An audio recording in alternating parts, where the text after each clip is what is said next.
திமுக ஆட்சியில் விளையாட்டு வீரர்களுக்கு வழங்கப்பட்ட சலுகைகளை அதிமுக அரசு முடக்கிவிட்டதாக திமுக பொருளாளர் ஸ்டாலின் குற்றம் சாட்டியுள்ளார்.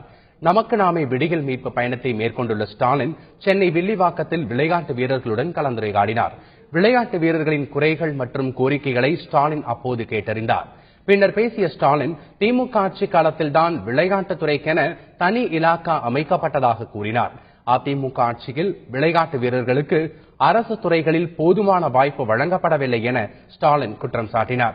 திமுக ஆட்சி காலத்தில் விளையாட்டு வீரர்களுக்கு அரசு துறைகளில் 5% வேலைவாய்ப்பு வழங்கப்பட்டதாகவும் அதிமுக ஆட்சியில் அந்த சலுகை முடக்கப்பட்டு விட்டதாகவும் ஸ்டாலின் குற்றம் சாட்டினார்.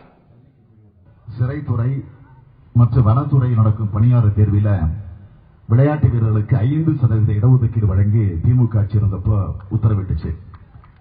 அதே மாதிரி பொறியியல் கல்லூரிகளில் விளையாட்டு வீரர்களுக்கு என்று 100 சீட்டுகள் ஒதுக்கப்பட்டுச்சு. ஆனால் இன்றைக்கு என்ன நிலை?